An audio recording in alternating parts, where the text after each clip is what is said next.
بسم اللہ الرحمن الرحیم۔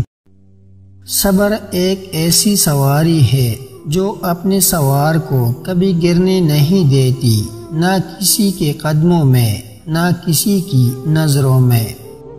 اچھی نیت والوں کو سکون ڈھونڈنا نہیں پڑتا، ان کے دل کسی نکرے صبح کی طرح اجلے اور پرسکون ہوتے ہیں۔ کامیابی غلط کو چھوڑنے سے ملے گی، پھر وہ غلط اگر ساری دنیا کر رہی ہو تب بھی تمہیں چھوڑنا پڑے گا۔ سچائی کے راستے پر چلتے ہوئے اگر اکیلے رہ جاؤ تو مایوس مت ہونا، کیونکہ اکیلا سورج ہی اندھیرے کو روشنی میں بدل دیتا ہے۔ دنیا میں جو چیز بہت کم ہے وہ سچائی اور امانت ہے، اور جو سب سے زیادہ ہے وہ جھوٹ اور خیانت ہے۔ جس کا دل صاف ہوتا ہے اکثر اسی کو غلط سمجھا جاتا ہے۔ ہر کسی کو ہر بات کا جواب دینا ضروری نہیں ہوتا، بہت سی جگہ پر واقعی دل بڑا کرنا پڑتا ہے، درگزر کرنا پڑتا ہے۔ ہر کوئی نہیں سمجھتا آپ کو، اور ہر کسی کو آپ سمجھا نہیں سکتے۔ زیادہ تر لوگوں کی فطرت پرندوں کی طرح ہوتی ہے، جہاں دانا وہی ٹھکانا۔ کوشش کرے آپ رشتوں کے معاملے میں ایسے نہ بنے۔ فرائض کے چھوڑنے سے جو عذاب آتے ہیں وہ وظائف کے پڑھنے سے ختم نہیں ہوتے۔ خاموشی نامناسب سوالوں کا بہترین جواب ہے، اور مسکراہٹ ہر حالات کا بہترین رد عمل ہے۔ علم ایک ایسا پھول ہے کہ جتنا کھلتا ہے اتنی خوشبو دیتا ہے۔ جہاں جلے گا وہی روشنی لٹائے گا، کسی چراغ کا اپنا مکان نہیں ہوتا۔ اپنی اصلاح کرتے رہنا اور خود کو مسلسل بہتر بنانا ہی اصل کامیابی ہوتی ہے۔ اپنی زندگی میں ایسے دوست شامل کرو جو سایہ اور آئینہ بن کر تمہارے ساتھ رہے، کیونکہ آئینہ جھوٹ نہیں بولتا اور سایہ ساتھ نہیں چھوڑتا۔ منزل بہادروں کا استقبال کرتی ہے، بزدلوں کو تو راستوں کا خوف مار دیتا ہے۔ دین عبادت سے شروع ہوتا ہے اور اخلاق پر مکمل ہوتا ہے۔ لوگوں سے بدلہ لینے کے بجائے انہیں معاف کر دیا کرے، معاف کرنے سے اطمینان قلب میسر آتا ہے۔ سوال و جواب سے شناسائی بڑھتی ہے، اور جہاں پر کوئی تعلق نہ ہو وہاں پر شناسائی بڑھانے سے گریز ضروری ہے۔ خدا کو کوئی آواز اتنی محبوب نہیں جتنی طلبگار کی صدا ہے۔ تہجد کی لگن ایک بار جسے لگ جائے نا، پھر انہیں دنیا کی محفلوں میں سکون نہیں ملا کرتا۔ بہترین ہے وہ راستہ جس کی منزل اللہ کی طرف لے جاتی ہے۔ شام زندگی کی ہو یا دکھوں کی، آخر ڈل ہی جاتی ہے۔ مسکراؤ کیونکہ تم مسلمان ہو، مسکراؤ کیونکہ تم الگ ہو، مسکراؤ کیونکہ تم خوبصورت ہو، مسکراؤ کیونکہ تمہارے پاس اللہ ہے۔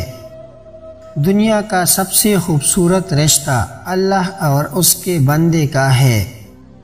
خوشی کی سب سے اعلیٰ قسم سکون ہے۔ کچھ لوگ جب روتے ہیں تو اس لیے نہیں کہ وہ کمزور ہوتے ہیں، بلکہ اس لیے کہ مضبوط رہتے رہتے تک جاتے ہیں۔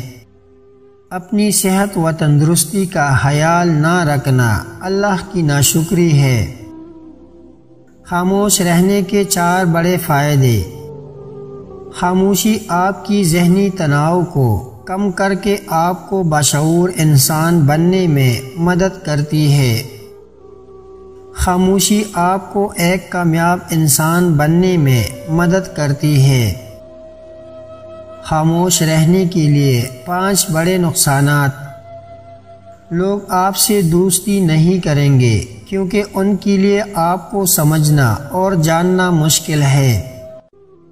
لوگ آپ کو اپنے مطلب کے لیے استعمال کریں گے، کیونکہ خاموش انسان عام طور پر ایک اچھا انسان ہوتا ہے۔ لوگ آپ پر رعب اور دبدبہ چلائیں گے، کیونکہ وہ جانتے ہیں کہ آپ نہیں لڑیں گے۔ لوگ آپ کو ایک متکبر شخص سمجھیں گے۔ لوگ سوچیں گے کہ آپ ایک شرمیلے انسان ہیں، لہٰذا کبھی کبھی خاموش رہنا ٹھیک ہے، لیکن ہر وقت خاموش نہ رہے۔ مزید یہ کہ جب آپ کی اقدار پر حملہ کیا جائے تو خاموش نہ رہے، کیونکہ لوگ آپ کو کمزور اور بزدل سمجھیں گے۔ خاموشی بہت اچھی عادت ہے اگر آپ اسے مناسب وقت اور حالات پر استعمال کرتے ہیں۔ 5 حالتوں میں ہمیشہ خاموش رہے۔ جب آپ محسوس کریں کہ آپ کے الفاظ سے کوئی آپ کے جذبات کو نہیں سمجھ سکتا تو خاموش رہے۔ جب آپ نہیں جانتے کہ کیا کہنا ہے، اگر آپ کو اپنے خیالات اور بعض پہلوؤں کے بارے میں علم پر شک ہے تو اس وقت بھی خاموش رہے۔ جب کوئی آپ کی زندگی کے کچھ واقعات جذباتی طور پر شیئر کر رہا ہو تو خاموش رہنے کی کوشش کرے۔ جب کوئی دوسرے شخص پر تنقید کر رہا ہو تو آپ کو اس قسم کی منفیت کا حصہ بننے کی ضرورت نہیں، اس وقت بھی خاموش رہے۔ جب کوئی غصے اور نفرت میں چیختا ہے تو آپ اس شخص کو خاموش کر کے پرسکون کر دیتے ہیں۔ دنیا میں 2 طرح کے لوگ ہوتے ہیں، کچھ برے وقت میں بدل جاتے ہیں اور کچھ برے وقت کو بدل دیتے ہیں۔ جب آپ غلط چیزوں کا پیچھا کرنا چھوڑ دیتے ہیں تو صحیح چیزیں آپ کے گرفت میں آتی ہیں۔ زندگی میں مشکلات اور پریشانیاں آپ کو برباد کرنے کے لیے نہیں آتی، ان کا مقصد تو آپ کی پوشیدہ صلاحیت کو اجاگر کرنا ہوتا ہے۔ اتنی جلدی دنیا کی کوئی چیز نہیں بدلتی جتنی جلدی انسان کی نیت اور نظریں بدل جاتی ہے۔ میٹھی نیند سادہ اور ہلکا لباس پہن کر سونے سے نہیں، دل کو سادہ اور ہلکا کر کے سونے سے آتی ہے۔